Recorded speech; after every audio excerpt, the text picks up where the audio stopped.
الدین الخالص.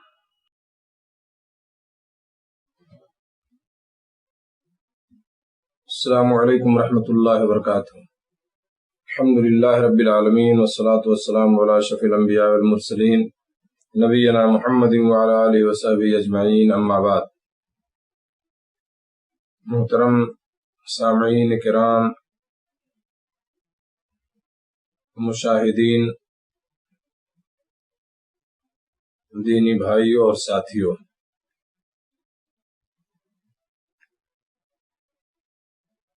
آج بتاریخ 27 جولائی سن 2020 عیسوی مطابق 6 ذوالحجہ سن 1441 ہجری، فیس بک لائیو کے ذریعے آپ لوگوں کی خدمت میں حاضر ہونے کا موقع ملا ہے، اور آج بھی انشاءاللہ حضرت ابراہیم علیہ السلام کے تعلق سے یا ان کی توحید کی دعوت کے تعلق سے انشاءاللہ کچھ باتیں ہوں گی. کل میں نے کچھ باتیں عرض کی تھیں قرآنی آیات کی روشنی میں. حضرت ابراہیم علیہ السلام کی توحید کی دعوت کو میں نے کچھ بیان کیا تھا کہ کس طرح سے انہوں نے اپنی قوم کے لوگوں کو توحید کی دعوت دی ہے نا، کس طرح انہوں نے سمجھنے کی کوشش کی اور چاند، سورج، ستارے، ان ساری چیزوں کو دیکھ کر کے جو ہے ان کا یقین کس طرح سے جو ہے بدلا، اور توحید کس طرح سے ان کے ذہن و دماغ میں راسخ ہوا. تو کچھ باتیں کل ہوئی تھیں. آج انشاءاللہ آج بھی وہی کچھ باتیں ہوں گی. ابراہیم علیہ السلام کی جو دعوت تھی توحید کی اپنے باپ یا اپنی قوم کے لوگوں کے لیے، اور وہ بھی قرآن کی آیات سے انشاءاللہ. اور آج میں سورہ انبیاء کی کچھ آیتیں پڑھوں گا اور اسی کے ذریعے انشاءاللہ ان باتوں کو میں بیان کروں گا. اور اس میں ایک بہت ہی ایک عجیب واقعہ بھی جو ان کی زندگی میں پیش آیا ہے اس کا بھی اس میں ذکر ہے. میرے دوستو، جیسا کہ میں نے پہلے بتایا تھا کہ ابراہیم علیہ السلام اولو العزم پیغمبروں میں سے ہیں، اور ابراہیم علیہ السلام کی زندگی کو اگر آپ دیکھیں گے تو آپ کو یہ پتا چلے گا کہ ان کی پوری زندگی جو ہے بہت ہی آزمائشوں میں گزری ہے، اور انہیں مختلف امتحانات سے دوچار ہونا پڑا ہے اور مختلف مشکلات سے گزرنا پڑا ہے. شروع سے لے کر کے نا شروع سے لے کر کے بہت ساری آزمائشیں ان کی زندگی میں آئی. لیکن جو ایک بڑی اہم چیز جو میرا موضوع بھی ہے کہ توحید کو انہوں نے جس طرح سمجھا اور جس طرح اپنے ذہن و دماغ میں بیٹھایا، اس توحید کے عقیدے کے سامنے جتنی بھی آزمائشیں، رکاوٹیں، مشکلات آئیں ان کے سامنے ان کی کوئی حیثیت نہیں تھی، وہ سب ہیچ ہو گئی. اور اسی توحید کی وجہ سے جو ہے، جو توحید کا عقیدہ ان کے ذہن و دماغ میں بیٹھا ہے نا، اور جس طرح سے انہوں نے سمجھا اس کو، وہ پوری طرح کامیاب رہے.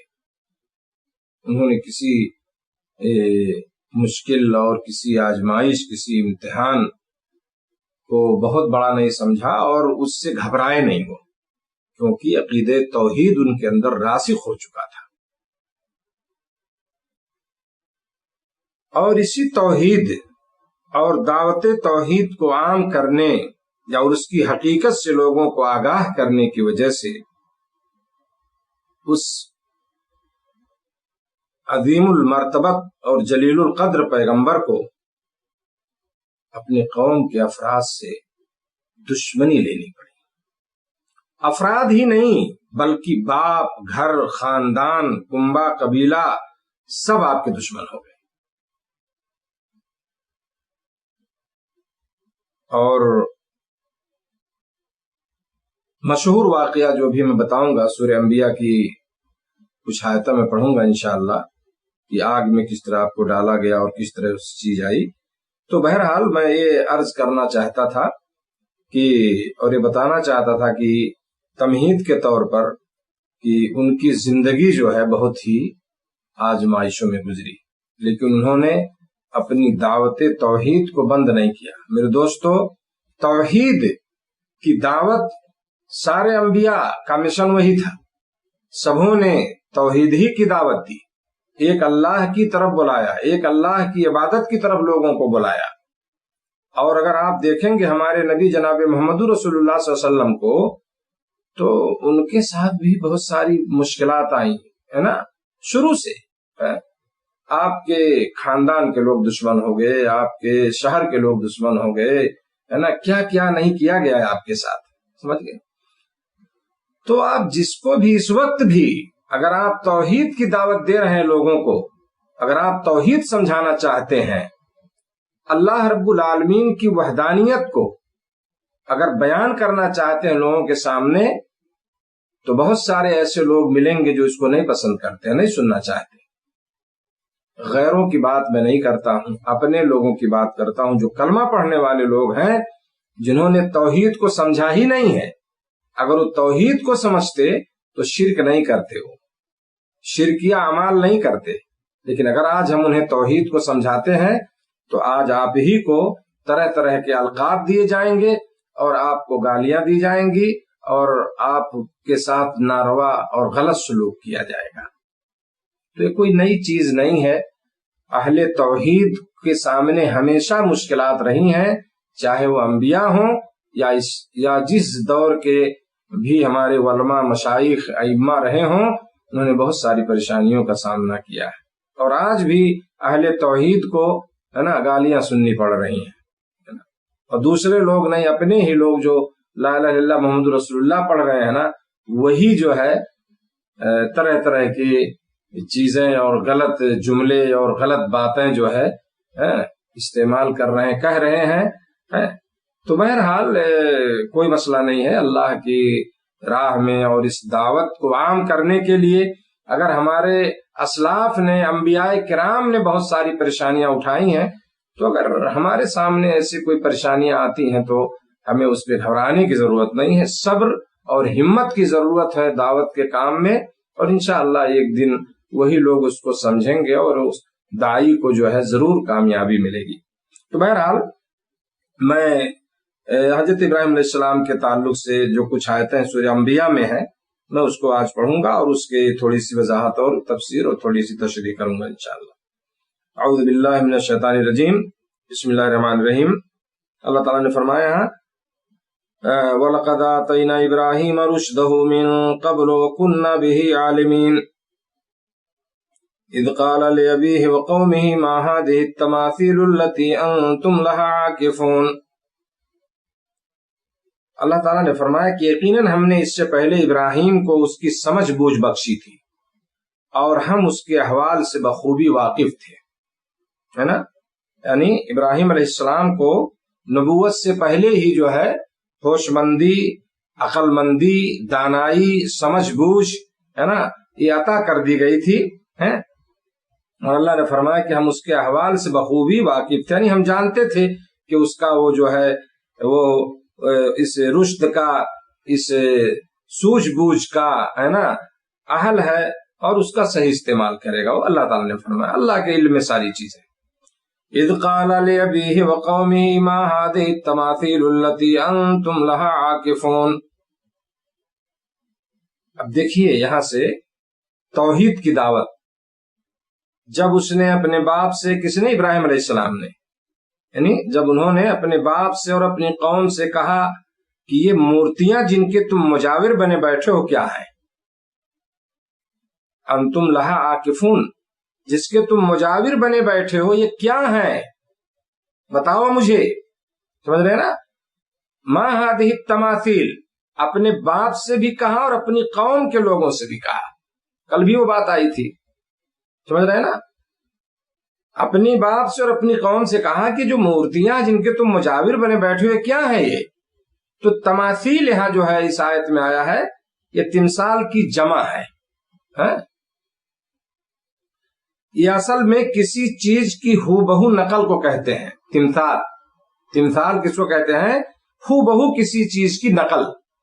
جیسے پتھر کا مجسمہ آپ دیکھیں گے لگا رہتا ہے بہت جگہ، کسی کی تصویر بنا دی جاتی ہے، بالکل لگتا ہے وہی آدمی کھڑا ہے نا. پتھر کا مجسمہ، کاغذ اور دیوار وغیرہ پر کسی کی تصویر لگا دینا ہے نا، یہ سب اس میں آتے ہیں. تو ہو کسی چیز کی نقل کرنے کو کہتے ہیں تمثال. یہاں وہ مورتیاں مراد ہیں جو ابراہیم علیہ السلام کی قوم نے اپنے معبودوں کی بنا رکھی تھی. ان کے جو معبود تھے ان کی مورتیاں بنا کر کے جو انہوں نے رکھا تھا اور جن کی وہ عبادت کرتے تھے. تو اس کے بارے میں انہوں نے پوچھا ابراہیم علیہ السلام نے کہ جن کے تم مجاور بنے، انتم لہا عاکفون. عاکفون جو ہے نا، یہ وقوف سے ہے، جس کے معنی کسی چیز کو لازم پکڑنا، اس پر جھک کر جم کر بیٹھے رہنا. کسی چیز پر آدمی اس کو لازم پکڑ لے اور جم کے وہاں جو ہے بیٹھے. اسی سے اعتکاف بھی ہے، جس میں انسان جو ہے رمضان کے مہینے میں آخری عشرے میں اللہ کی عبادت کے لیے وہ جم کر بیٹھتا ہے اور یکسوئی اور انہماک سے اس کی طرف لو لگاتا ہے، اسی سے ہے. تو یہاں اس سے مراد بتوں کی تعظیم و عبادت اور ان کے تھانوں پر مجاور بن کر بیٹھنا ہے. سمجھ رہے؟ جہاں پہ ان کے تھان یا جہاں پہ بت رکھے رہے ہوتے ہیں وہاں پہ جو ہے آدمی مجاور بن کر بیٹھ جائے. یہ مورتیاں اور تصویریں آج آپ دیکھ لیں، جو قبر پرست ہیں، جو اپنے آپ کو مومن کہتے ہیں، اپنے آپ کو مسلمان کہتے ہیں، اپنے آپ کو رسول اللہ صلی اللہ علیہ وسلم سے سب سے زیادہ محبت کرنے والا کہتے ہیں، آج ان قبر پرستوں اور پیر پرستوں میں بھی آج کل یہ مورتیاں اور تصویریں عام ہیں، اور ان کو یہ بڑے اہتمام سے گھروں میں اور دکانوں میں تبرک کے طور پر اس کو لٹکائے رہتے ہیں، ہے نا.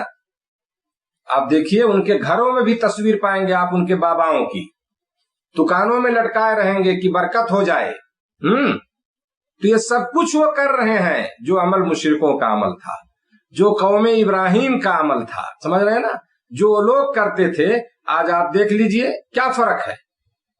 وہ بھی مورتیاں بنا رکھتے تھے، فوٹو رکھتے تھے، ہے نا، دیواروں میں لگانا، گھروں میں رکھنا، اس کے سامنے بیٹھنا، مجاور بننا. آج یہ ہو رہا ہے کہ درگاہوں پر کتنے مجاور ہیں آج. اب دیکھیے جہاں بھی درگاہ اس کے مجاور ہیں. تو یہی چیز ابراہیم علیہ السلام نے کہا جس کے تم مجاور بنے بیٹھے ہو ان مورتیوں کے، بتاؤ یہ کیا ہے، مجھے جواب دو اس کا.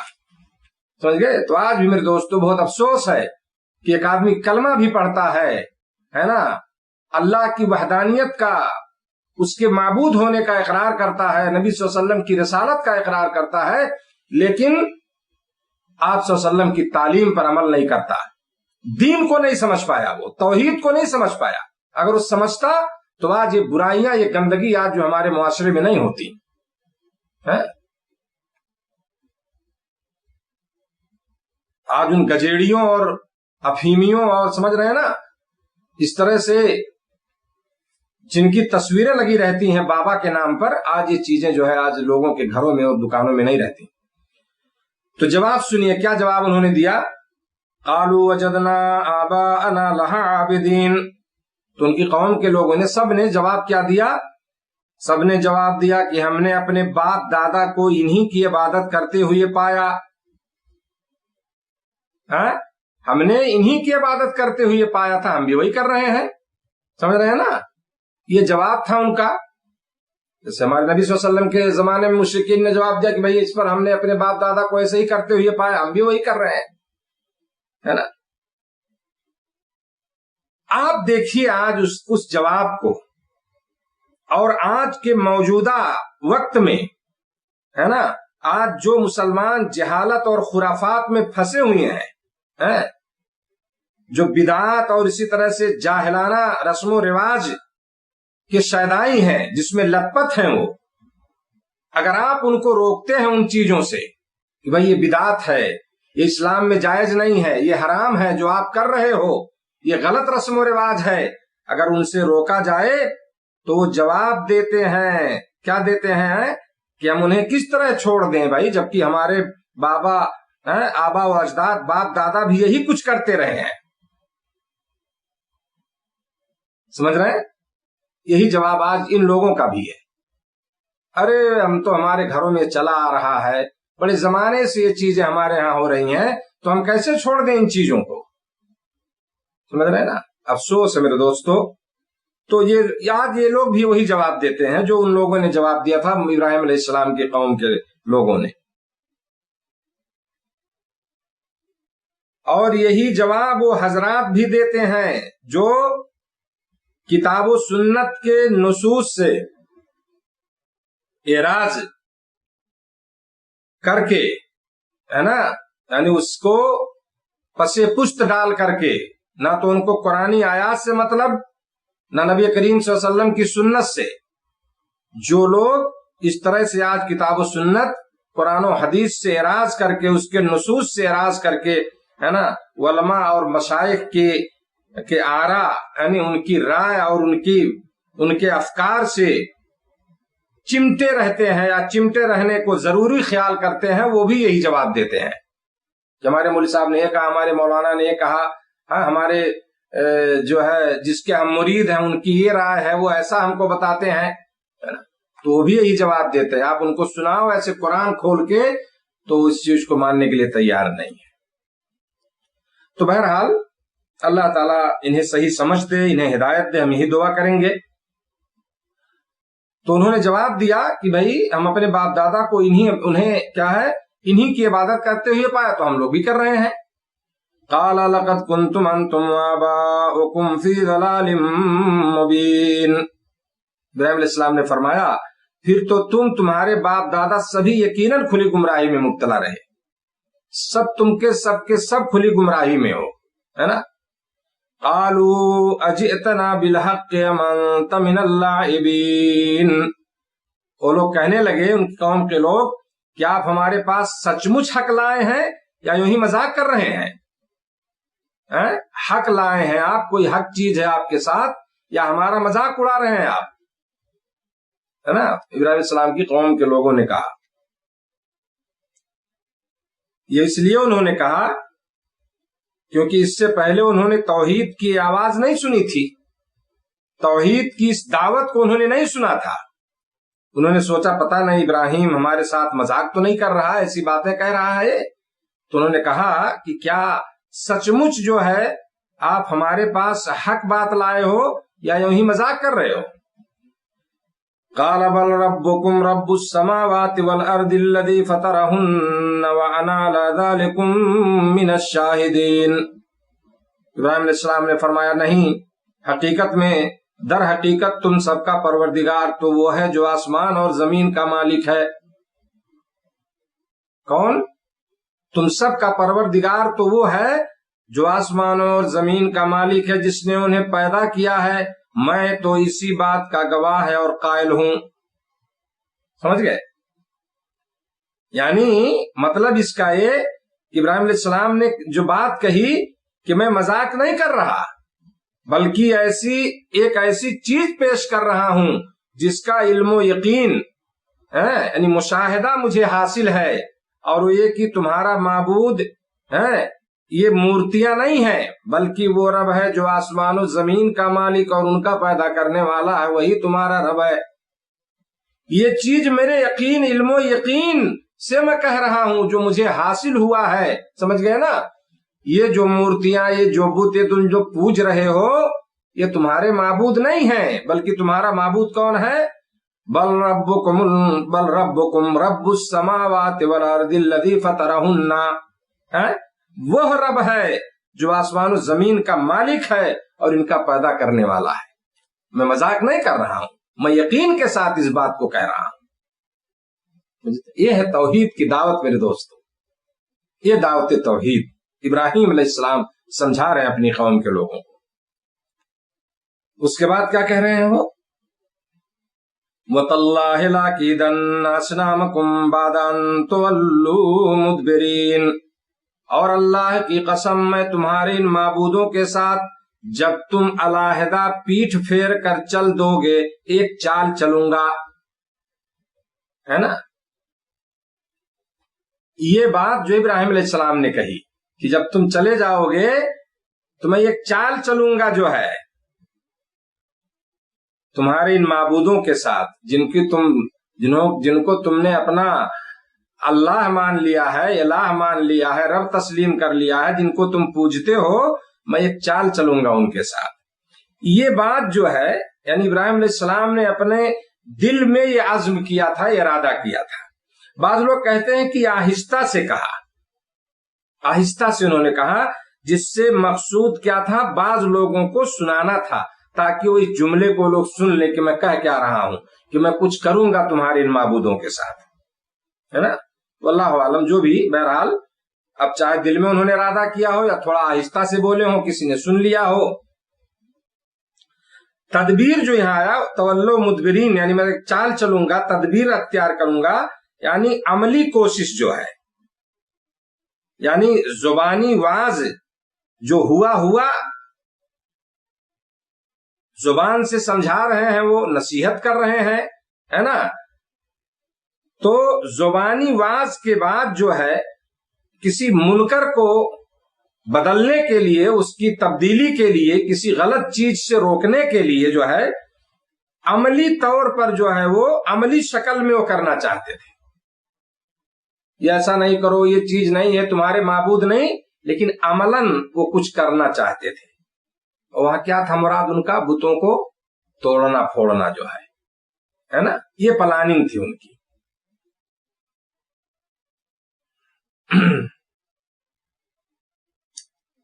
فَجَعَلَهُمْ جُذَاذًا إِلَّا كَبِيرًا لَهُمْ لَعَلَّهُمْ إِلَيْهِ يَرْجِعُونَ۔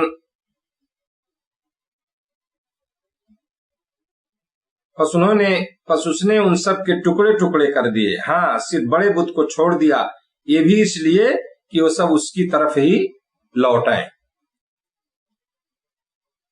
ہے نا۔ تو جیسا کہ یہ ہے کہ واقعہ کہ جس دن وہ اپنی عید یا کوئی جشن مناتے تھے ان کی قوم کے لوگ، تو باہر جاتے تھے، اپنا تہوار یا جشن یا عید وہ لوگ مناتے تھے۔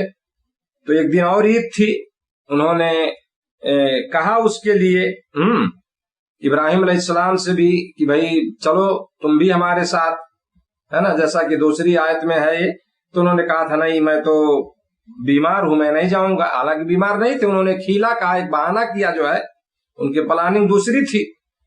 تو ان کی قوم کے لوگ چلے گئے اور ابراہیم علیہ السلام نے موقع غنیمت جان کر کے جو ہے انہیں گئے اور ان کے عبادت خانے میں جہاں پہ وہ رکھے ہوئے تھے تو توڑ پھوڑ دیا سب، اور ایک بڑے بت کو چھوڑ دیا تھا۔ بعض لوگ کہتے ہیں، بعض علماء کی رائے کی کلہاڑی اس کے ہاتھ میں پکڑا دی تاکہ وہ اس سے پوچھیں آ کر کے کہ وہ بڑا جو بت ہے وہ بچا ہوا ہے، چھوٹے جو معبود ہیں وہ سب کے سب ختم ہو گئے۔ یہ ان کی پلاننگ تھی، انہوں نے کیا اس چیز کو۔ تو کہہ رہے فَجَعَلَهُمْ جُذَاذًا إِلَّا كَبِيرًا لَهُمْ لَعَلَّهُمْ إِلَيْهِ يَرْجِعُونَ۔ پس اس نے ان سب کے ٹکڑے ٹکڑے کر دیے، ہاں صرف بڑے بت کو چھوڑ دیا، یہ بھی اس لیے کہ وہ سب اس کی طرف ہی لوٹ آئیں۔ جب آئیں گے تو لوگ دیکھیں گے، اس بڑے بت سے پوچھیں گے، اگر ان کا معبود ہے تو جائیں گے پوچھیں گے اس سے، بھائی کس نے یہ سب کیا ہے۔ اب وہ لوگ آئے واپس عید جشن منا کر کے، جب دیکھتے ہیں اپنے عبادت خانے کا جو عبادت جہاں ان کی ہوتی تھی وہاں پہ گئے اس عبادت گاہ میں، تو وہاں تو منظر بدلا ہوا ہے بھائی، وہ تو سارے ان کے معبود تو زمین پہ پڑے ہوئے ہیں۔ قالوا من فعل هذا بآلهتنا انه لمن الظالمین، کہنے لگے وہ لوگ، ان کے قوم کے لوگ کہنے لگے کہ ہماری خداؤں کے ساتھ، ہماری ان معبودوں کے ساتھ یہ کس نے کیا ہے؟ ایسا شخص تو یقیناً ظالموں میں سے ہے نا، ایسا شخص جو ہے وہ یقیناً ظالموں میں سے ہے، جس نے حرکت کی ہے کوئی معمولی آدمی نہیں ہے، وہ بہت بڑا ظالم ہے، وہ تو ایسا کرنا چاہیے اس کو۔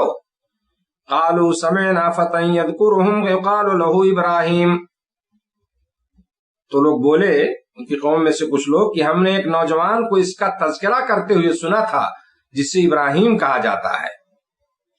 بعض لوگوں نے اس کی قوم سے کہا کہ وہ نوجوان ابراہیم ہے نا، وہ ہمارے بتوں کے خلاف باتیں کرتا ہے، معلوم ہوتا ہے یہ اسی کی کارستانی اور کسی کی نہیں ہے۔ وہ ہمیشہ اس کے خلاف بولتا رہتا ہے، اور اسی نے کیا ہے اور کوئی نہیں کر سکتا ہے، وہی ہے، وہ سب کچھ الٹا سیدھا بولتا ہے جو ہے۔ قالوا فاتوا به على اعين الناس لعلهم يشهدون، سب نے کہا اچھا اسے مجمع میں لوگوں کی نگاہوں کے سامنے لاؤ تاکہ سب دیکھیں۔ سب لوگوں نے یہی کہا اسے مجمع میں لاؤ، اب لوگوں کے سامنے لاؤ، لوگوں کی نگاہوں کے سامنے لاؤ تاکہ سب اس کو دیکھ لیں، یعنی اس کو سزا ملتی ہوئی دیکھیں، تاکہ آئندہ کوئی یہ کام نہ کرے، کوئی آدمی اس کو سزا دی جائے گی، یا یہ معنی ہے کہ لوگ اس بات کی گواہی دیں کہ انہوں نے ابراہیم علیہ السلام کو بت توڑتے ہوئے دیکھا یا ان کے خلاف باتیں کرتے ہوئے سنا ہے نا، لوگ بتائیں گے ابھی کہ ہاں ہم نے سنا تھا ایسا بول رہا تھا، یا ان کو سزا دی جائے گی اگر اس نے ایسا کیا ہے تو دوسرے لوگ عبرت پکڑیں گے، دوبارہ ایسی حرکت کوئی نہیں کرے گا، سمجھ رہے؟ اب دیکھیے ہاں بڑا عجیب، مطلب جو اصل چیز جو ہے کس طرح سے انہوں نے سمجھانے کی کوشش کی ہے، کس طرح توحید کی دعوت دینا چاہا، عملی طور پر کیا اس چیز کو، جب لوگ نہیں مان رہے ہیں تو کہا توڑ دو، اس کے بعد دیکھتے ہیں۔ قالوا انت فعلت هذا بآلهتنا یا ابراہیم، کہنے لگے وہ لوگ، ان کی قوم کے لوگ، اے ابراہیم کیا تو نے ہی ہمارے خداؤں کے ساتھ، ہمارے معبودوں کے ساتھ یہ حرکت کی ہے، تم نے کیا ہے یہ کام؟ تو ان کا جواب کیا تھا؟ اب جواب سنیے۔ قال بل فعله كبيرهم هذا فاسألوهم إن كانوا ينطقون، ابراہیم علیہ السلام نے کیا جواب دیا کہ بلکہ اس کام کو ان کے بڑے نے کیا ہے، ان کے بڑے معبود نے کیا ہے، جو بڑا خدا ہے نا، اس نے کیا ہے، تم اپنے خداؤں ہی سے پوچھ لو، اپنے معبودوں ہی سے پوچھ لو، اگر یہ بولتے چالتے ہوں، اگر یہ بولتے ہو تو ان سے پوچھ لو کون، کس نے ان کے ساتھ ایسا کام کیا ہے، ہاں؟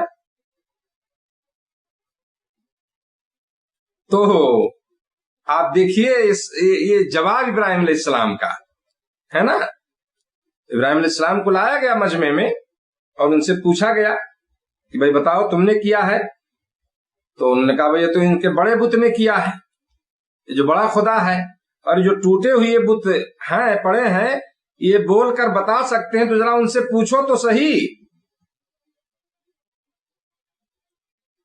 تو طنز کے طور پر، سمجھ رہے ہیں نا، طنز کے طور پر انہوں نے ایسا کہا تھا تاکہ جو ہے ان لوگوں کا دماغ کھلے، تاکہ وہ یہ بات جان لیں کہ جو نہ بول سکتا ہو، نہ کسی چیز سے آگاہی کی صلاحیت رکھتا ہو، کچھ اسے معلوم نہ ہو، وہ معبود نہیں ہو سکتا، اور نہ ہی اس پر الہ کا اطلاق ہی صحیح ہے کہ اسے معبود کہا جائے۔ تو اب ظاہر سی بات ہے کیسے وہ لوگ اس کو پوچھیں گے ان سے، ان کو خود پتا ہے بھائی، خود بنا رہے ہیں، بیچ رہے ہیں، خرید رہے ہیں، ان کو تو اچھی طرح معلوم ہے کہ نہ بول سکتے ہیں نہ سن سکتے ہیں،